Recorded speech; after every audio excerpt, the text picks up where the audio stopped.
Hello and welcome back to the Unfiltered by Jade. We're hoping for a great episode today. Today is this weekend is Father's Day, and to celebrate that, we're gonna have two episodes this week, which we don't normally have. Because we normally have one episode every week. So we're gonna have one episode today, which is Tuesday, and another episode on Thursday.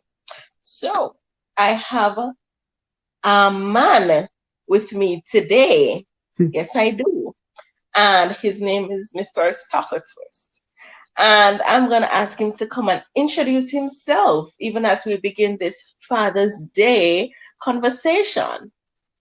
Hey Jade, how you doing? I'm doing great. And how are you? I'm doing well. I want to say happy Father's Day to all the fathers out there, and continue doing your stuff, soldiers. You know? Yeah, continue doing your stuff, guys. All right, so let's jump right into it. So, how many kids do you have? I have three children, three girls, varying ages. One teenager, one almost teenager, and one that's, yeah. I don't understand what does that mean? She's a handful. She's 8, but she's almost 38, really, in actions. So, Oh Lord, how good is that? How good is that?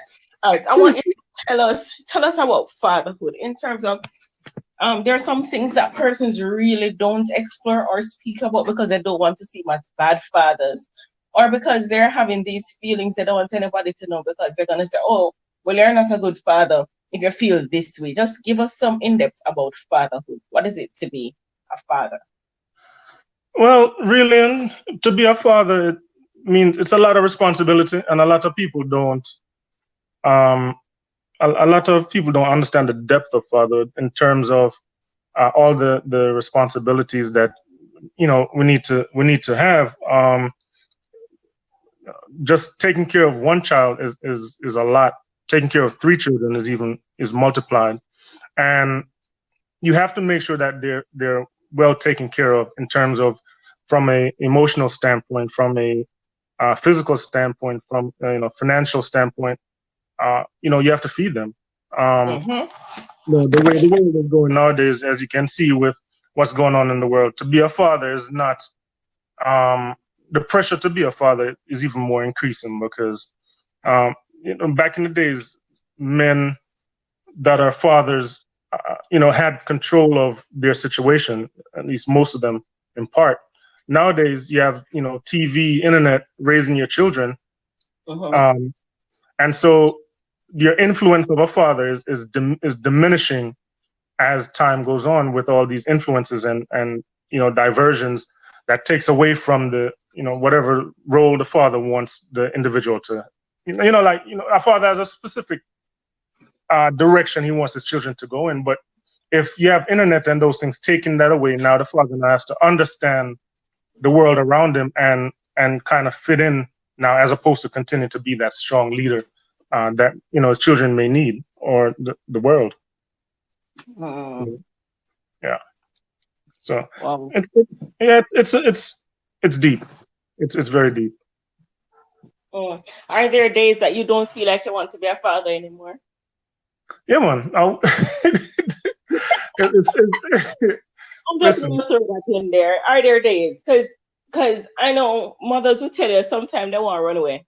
I hear my mother saying, the way how we are, we get to our show and pack up our things and run away. Is there a time that you feel like, listen, I don't want this role anymore? Yeah, man. There's a lot.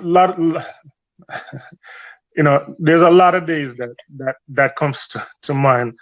And it's not the kids, it's not the children's fault. I think it's the inability to meet the need like a man needs to do for his children. Sometimes it feels overwhelming that you're failing as a father for just even the most minute of things.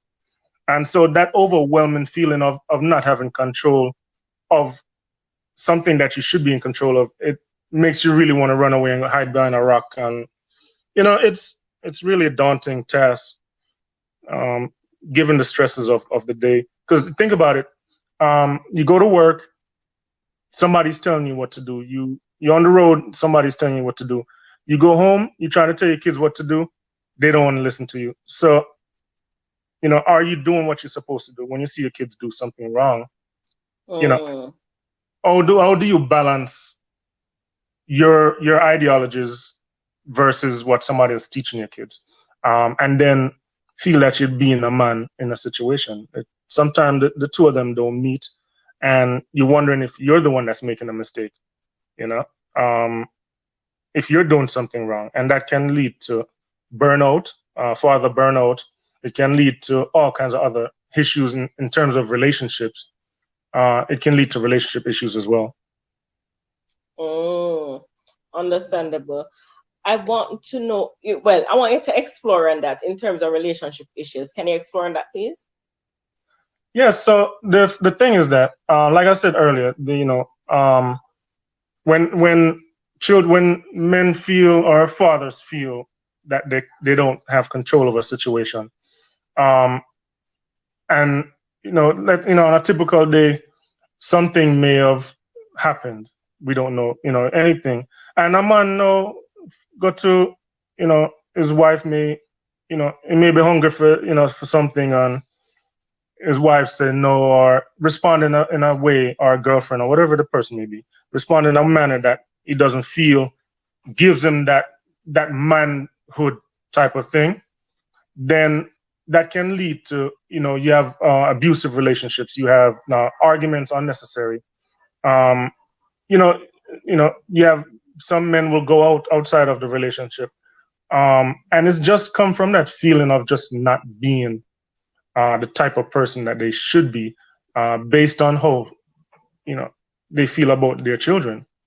A lot of that stem out of that type of behavior. Mm. Mm. Interesting. What all right. I'm thinking about my father. He had girls. He had one boy and four girls. And I remember him, I think he was closer to the girls and the boys. I think it normally happens that way. I'm just thinking. I'm Yeah. talking based on a child's perspective of it.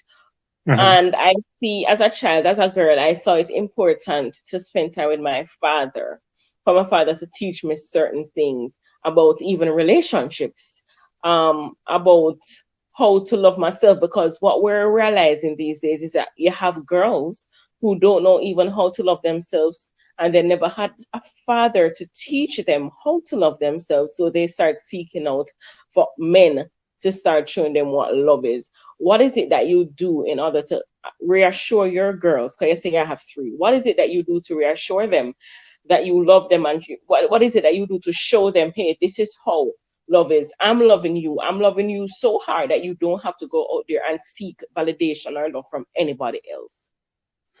Really and truly, that is something that's always in progress. I'm learning because I had to learn that I did not know how to love.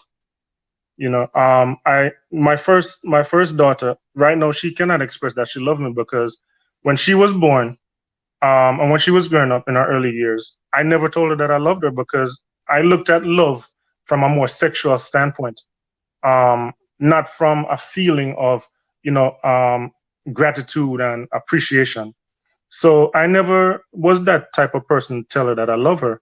And now to this day, I'm regretting some of that Mm, because now she cannot express to me how she feels about love. And if when I say hey, I love you, I get nothing in return. While in that situation now, the other two now, I learned more as I'm learning more about expressing love from a male perspective. Um, they're more responsive to me telling them I love them. Um, and the way how I did it with them is just constant reaffirmation. You're beautiful. Don't worry about it. It's going to work out. You have self esteem. Don't let anybody do this because you're a black queen. And so I give them that affirmation of love. And when they do things that are not necessarily what I would consider right in my eyes, I don't always condemn them for that action, but more so try to show an attitude of love towards them, which was not the case because I never grew up with a father. I didn't have a father. I only grew up with my mother. So the only thing I know how to do was, um, react to girl children like a mother would. Not saying that women don't love their children, but it's a different type of reaction that they get. Um, Mm-hmm. I didn't know how to do it. And over time, I learned by the mistakes of the first one. And, I didn't grow up in an environment where them think that's something where you tell kids and, I love you. And, Mm. matter of fact, if you hear them something that, some white people think that, you know, Wait, hold on. In this time, in what I this mean? time. No, I'll get you. I get you. I mean, and it's so different culturally because I am not, what's the word? I grew up with seeing a father every day, almost every minute saying, I love you, I love you. But the culture is different because we're Nigerians. So we Okay. express things differently. So I would hear my father, love you with everything, love you. So I grew up, no, everybody love you. I get up and tell everybody know that I love you because it's how we were grown. So we didn't see love as sexual. That's not what we saw love. We saw love as, well, this person means a lot to me. I love you. That's how we say it. So even in terms of, even now, to hear people say sometimes, oh, I don't just use love like that or whatever. Yeah, I don't use love like that. I don't use love if it is that the person doesn't mean anything to me. But once it is that I'm appreciating and loving on someone and saying, hey, you're my friend, I love you. You're this, I love you. It's just a mutual thing. And we grew up hearing we love our dad say we love you. So we are not, no, we never grew up looking outside for love at all. Okay. We didn't Okay. grow up doing it because we were assured that our father did love us. And I'm so happy that even though you missed the first one, you still have a chance to do it. So at least you're still doing it, even though you may not get a response now. Sooner Yeah. or later, she may realize that, hey, let me say it back. And you may be so surprised that one day she gets up and she does probably say it without even realizing what she's doing. At least, you have Mm. instilled that in the younger too now. So they're Right. doing it and she's hearing them doing it and she's seeing them doing it. So, I mean, it gives her something to sit down and think about also. And I mean, you can also say to her, listen, growing up, I did not know how to express that. It may be something that when you were growing up, you didn't get it also. So you growing up now and having a child, you didn't know how to pass that on to her. So you can even have that conversation with her to say, hey, I didn't know how to express love before. And it's something now that I am learning. I'm trying to garner this. I'm trying to understand it also myself. But I love you as my daughter, and I need you to know that I love you. And this was why Mm. I couldn't express it. Stuff like that Yeah. can Yeah. give insight on why it is that it wasn't said. Because also a flip side to this is that sometimes it may seem as, oh, you didn't love me, but you love them.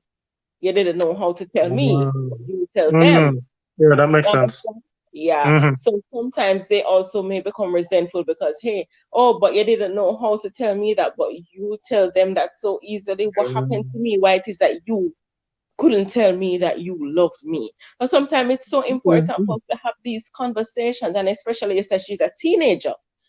Teenagers now take everything and they think about everything and then vex about everything. And Trust.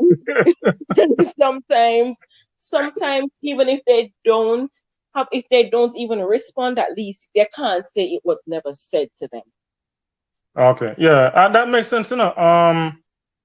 It's. I guess it's one of those things where you try to feel and say, boy, if you go on and even try to remotely have that type of conversation, are you admitting that you failed as a parent, especially as a father, where you're supposed to be looked up to as the leader, as the direction maker. To come and say that you failed is a hard thing, is a hard pill to swallow. Um, but it's a bitter pill that has to be done to heal the past. And that, what you said makes make a whole lot of sense. In terms of how to go about maybe healing some of those wounds that may have been damaged. You know.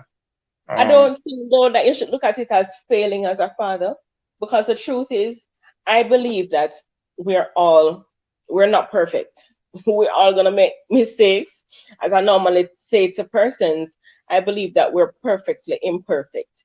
In terms of we are fathers, we're human beings, we're mothers, and we are going to mess up, because not because you become a father means no that you're going to get everything right. You did not get a handbook handed to you when your daughter was born, your first daughter was born. You never get a, hey, all right, this is now the manual. You didn't get it. You have to learn now how to adapt. You have to learn now how to refocus. You have to learn now how to set an example for her, because remember, before having children, it was just you that you're thinking about. You and your spouse really that you're thinking about. You didn't have those lives in your hands now that you have to mold. So now getting children, you're still learning. You're never going to do everything right. And not because you don't do everything right means you have failed. And I do understand that parents, especially, once they do something wrong and their children are affected, oh, I have failed. No, you haven't failed. From it is that you can have that conversation with them, because remember, it's a relationship still. And in order to have a good relationship, proper communication and the communicating processes still have to be followed. So you still have to go through that. Hey, let's talk about this. Once it is at the reach age that you can talk about it, let's talk about it. I think it should be imperative that all kids are able to go to their parents and say, hey, mom or dad, so and so, why didn't you do that? I feel this way about something, and do it in a respectful way and get conversations going. Because once kids can come to you to share how they're feeling, best believe it, they're going to go elsewhere to do that. And we don't want that. So we also need to foster that kind of relationship and let them know, I'm human, I fail. I mean, I think my father was my superhero. Listen, the amount of beating I get, the amount, the amount of beating I get from that man, that man made me feel bad sometimes. That man embarrassed me sometimes. That man, listen, but you know what my father did? My father was able to say, even if it took a week or two, my father was able to say, hey, I love you. He probably didn't know how to say I'm sorry, because not all parents know how to tell their children, hey, I'm sorry for something that I've done to you. Because I think parents believe that they're big enough they're big enough and they don't need to tell kids sorry, and that's not true. But I mean, in terms of things, I run to my father for everything. Everything. There is not one thing. Even when I started dating, when I kiss man, I might go tell my father. That is how, yeah. So, so I mean, and that helped me also to not be promiscuous. It helped me also to not be going elsewhere. Look, as I said earlier, none of us go there looking for love like that, because of how we were taught, what we were taught growing up. So, as I said, it's not that he was perfect. My father was far from perfect. But my father also, we spoke, we communicated. My father took me out. We just randomly say we're going to get dinner, and we got dinner, and we got talk, and we have dates. I mean, as I keep on telling people, my father took me out on dates and say, hey, this is how a man supposed to treat you. He's supposed to put out the table. The chair. He's supposed to order your food for you. You're not supposed to go to pay for no food or no date. That's not supposed to happen. Yeah, you see that thing there. That applaud your dad for doing that for you, but the thing from this side of the fence is the fact that I don't know if he grew with his father, but I never grew with a father. So them thing that for do them something that I street me learn how for deal with women. I mean, but the thing is, he grew up with both parents, but they didn't teach him that. What he said is that he decided that what he didn't get from them, he's gonna give to us. Because we have to reach a point in life, where we stop saying, hey, I never grew up with a father, so I don't know. Listen, If we never grow up in jobs, yeah, we know when we go to the job, we have to know what to do. We never grow up, and as we come out of our mother's womb, paying bills. We grew up Well, and realized so what it is to pay bills. We grew up. We let's never move on grew up. to We, that. there are things that we didn't grow up learning or doing, but as you grew up, you had to pull up your put on your big boy panties, or sorry, not panties, big boy Yeah, underwear. easier for them. Yeah, well, You had to yeah, pull up your big boy underwears Father's Day, and we do have to what put you're in supposed to do. It is what it is. Just yeah, like how you say the streets grow you. You never just grow up and know what to do in the streets. No. You had to come and mm, say, hey, this a go on, me not make that reach me. And you try and do something. You are yeah. successful as a father. You're successful as a man. The streets didn't teach you how to do that. You had to know how to do that, because if it was the streets, you'd probably still be in the streets doing something and telling Um, joy and doing whatever. yeah, well, may I said though, in terms of the whole thing with the streets thing, it's just the aspect of life. May I said the foundation of what of like there was not a solid foundation for say this is a man and this is what a man do. You see what I say? So it's not a fact that I'm using that as a crux to say why it's a crux to say why I failed or the parents of failing in the first one. But what I'm saying is that the foundation comes from some of those things that the father was not there. The father was not there, and so for whatever reason he was not there. Me come up now underneath that regime without that, so I had to learn how to be a man from somewhere else. You see what I say? Mm, Just like what you're okay. saying that if your father wasn't there, you would have learned how to whatever from somewhere else. Did you go out and do it?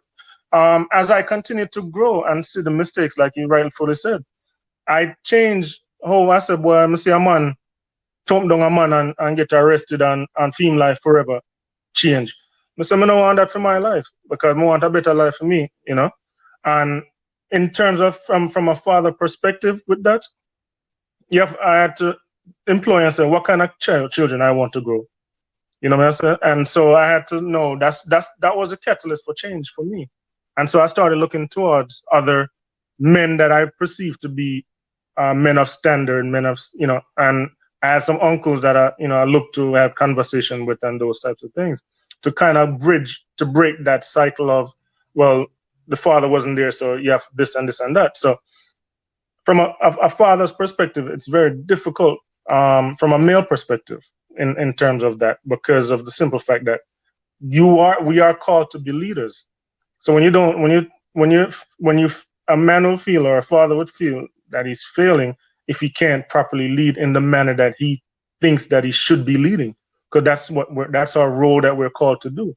And so the failure to say, boy, I don't want to pick me, or boy, I regret having kids and all, and something is out of that guilt that you don't know what to do in certain instances. Like I said, there's no manual for fatherhood. And even if there is a manual, some children, some situation, the world is constantly changing. So that manual is outdated as it's written. You know what I'm saying? So it's a constant learning thing, but without a foundation of a father in the house with the children, at the time, it can lead to no feeling of failure for someone down the road being a father. And you see a lot of broken homes nowadays is because of those situations. It's very difficult to be a father in this particular time. And like I said earlier, given the distractions, it's very difficult to be a father. However, the ones that stay in there and keep the course see a better result for their children. And that's one of the things I desire to continue. I feel I failed, but I have two coming behind, so I can, and then hopefully I'll have more children in the future, and no, me love me love the children thing, but You sure um, the children thing, hello? Yeah, sure. Okay. uh, Just making sure. I mean, grass off water, in order for the plants to flourish. So, We at that. you know, You know what? You know what? Just hold on, please. We're gonna just take a little break, okay, right?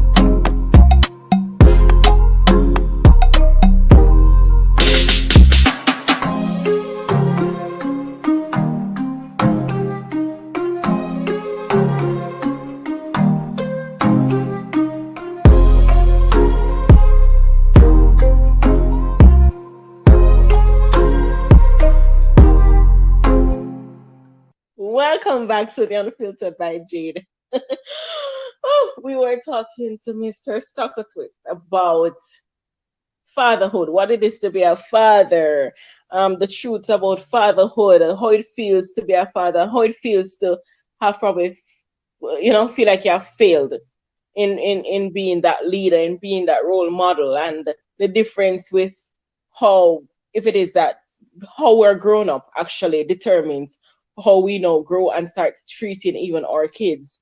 The difference with how we tell people we love them, if we tell them we love them or not, and I mean the effects of it, the effects and effects of it.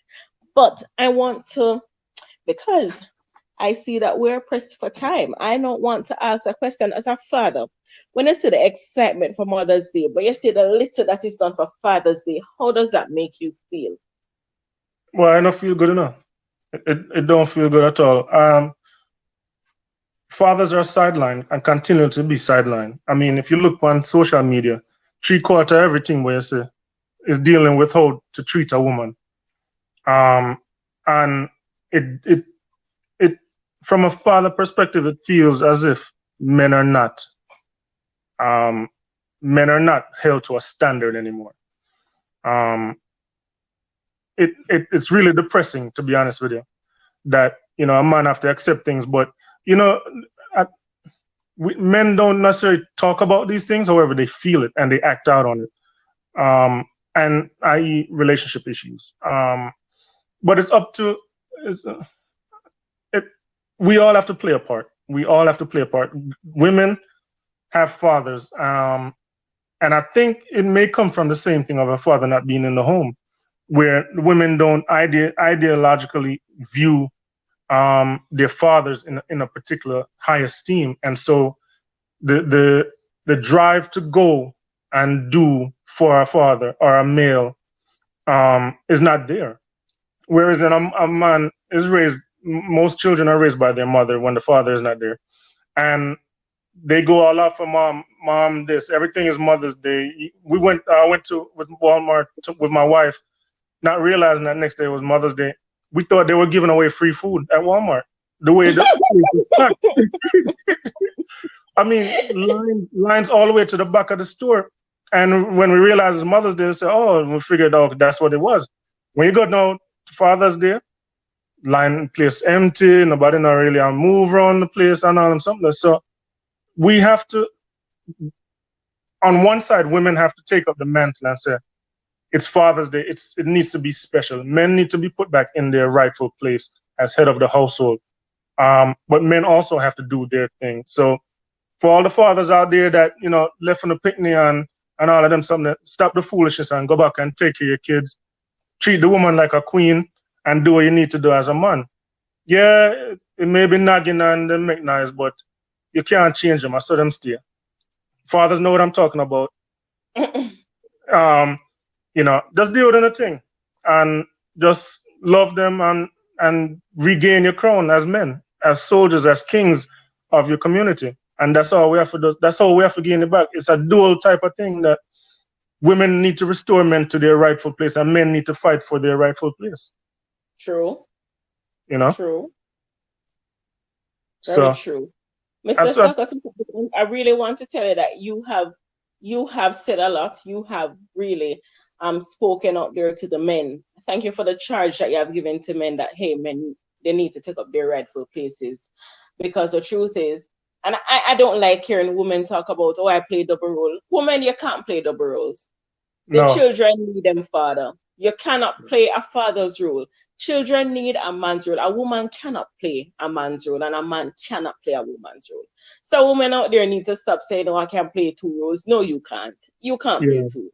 Yeah, well, that's a deception. That's a deception that's permeated and continued to breed life and it's what's causing also the destruction of relationships and the community as of the man, the child, the man, the wife.